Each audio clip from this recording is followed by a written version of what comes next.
Do you know how when you go to any fasting forum, group or subreddit, almost everyone will tell you that the first 2 or 3 days of a water fast are the hardest and most painful.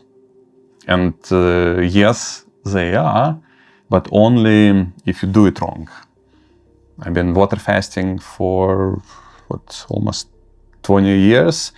And what I found through the years of experiments, blood tests, and DEXA scans of myself is what I call a keto-fasting burger. And this approach has no hardest days. Every day is just an okay day. You're not going to feel great. That happens after the fast, if you follow, of course, the recipe correctly and carefully. But there is no huge dip during the first days, and also you're not burning through your muscles like crazy. So I'm here to tell you more about it, and what's more important, show you how it's done step by step, day by day, task by task. There are 2 tasks for this day, for example, and you can follow along or slightly adjust the recipe depending on how it feels.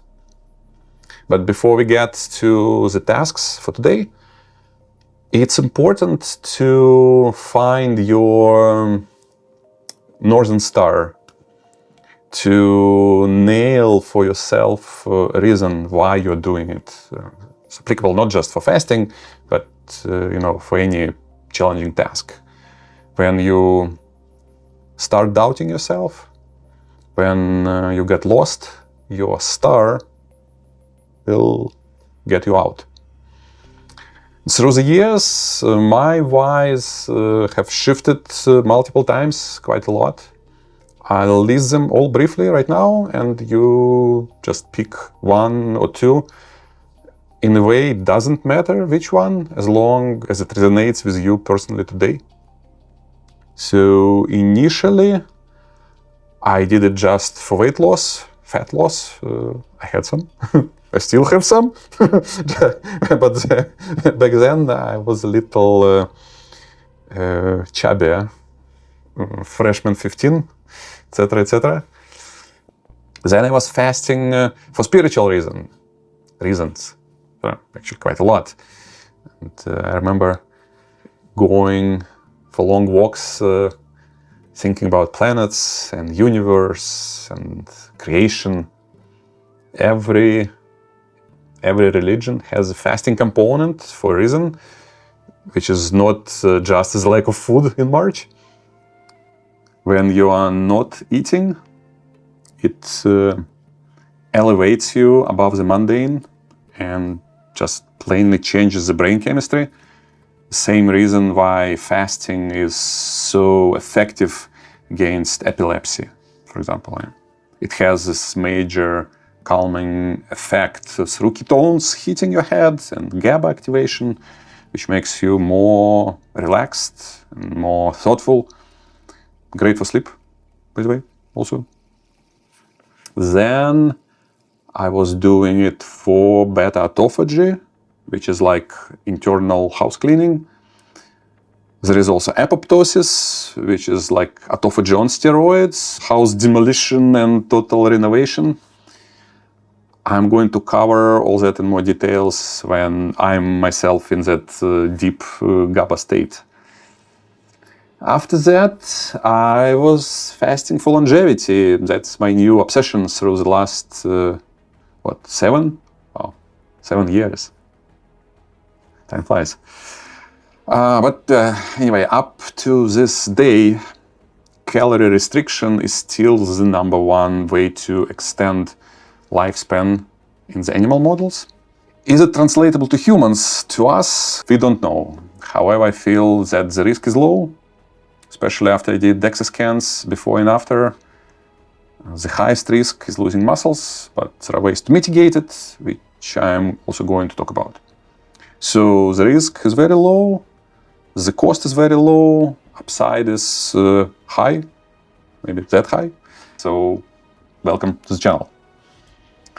Now, today, I fast from a little bit of everything I've just mentioned, plus better metabolic flexibility, which is amazing for brain health long term, and better relationship with food in general long term, which is the greatest benefit in my book, and underlies and supports every other benefit.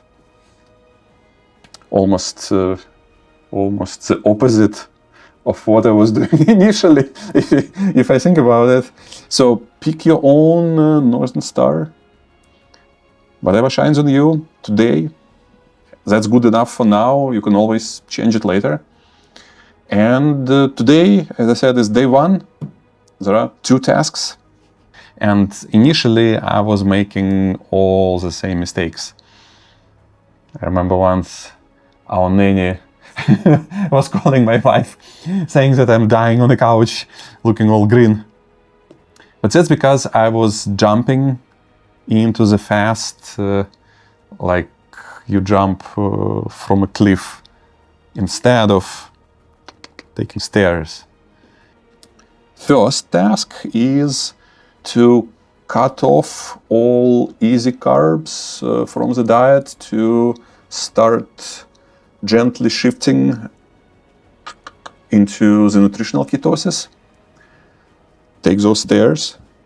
And the second task, while there is enough extra proteins in the diet to recover, we need to give a strong signal to the body that muscles are valuable and should be preserved. And that's the first half of saving private muscles.